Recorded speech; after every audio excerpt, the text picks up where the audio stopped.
ಅವ್ರಿಗೆ ತುಂಬಾ ಜನ ಫ್ಯಾನ್ಸ್ ಫಾಲೋವರ್ಸ್ ಇದ್ದಾರೆ. ಸೊ ಅವರು ಒಂದು ದೊಡ್ಡ ನಟ ಆಗಿದ್ದಾರೆ. There are so many die-hard fans of Darshan. Darshan sir is my first hero. I'll always respect him as somebody who is larger than life.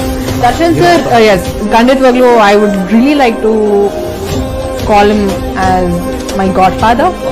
Is ಒಂದ್ ರೀತಿ I felt is the big godfather ತರ ಅನ್ಸತ್ತೆ ಈಗ. D boss is the power house of Kannada film industry. D boss ಅಂತ ಹೆಸರು ಕೇಳಿದ್ರೇನೆ ಒಂದು mass ಅನ್ನೋ ಒಂದು ಎನರ್ಜಿ ಇದೆ. ನನಗೆ ದರ್ಶನ್ ಸರ್ ತುಂಬಾ ಇಷ್ಟ. Is very respectful. D boss Darshan sir ಅಂದ್ರೆ ನನಗೆ ತುಂಬಾನೇ ಇಷ್ಟ. ದರ್ಶನ್ ಸರ್ ಬಹಳ ಇಷ್ಟ. ನಾನು ಡೈ ಹಾರ್ಟ್ ಫ್ಯಾನ್ ಅವರಿಗೆ.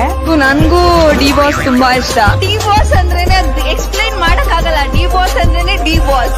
ಚಿಕ್ಕ ವಯಸ್ಸಿಂದ ನಾನು ಬುದ್ಧಿ ಬಂದಾಗಿಂದ ನಂಗೆ ದರ್ಶನ್ ಸರ್ ಇಷ್ಟ. ನಾವು ಚಿಕ್ಕವರಿದ್ದಾಗಿಂದ ಅವ್ರ ಸಿನಿಮಾಗಳನ್ನ ನೋಡ್ಕೊಂಡ್ ಬಂದಿದ್ದೀವಿ. ನಾನು ಅವರ ಅಭಿಮಾನಿ.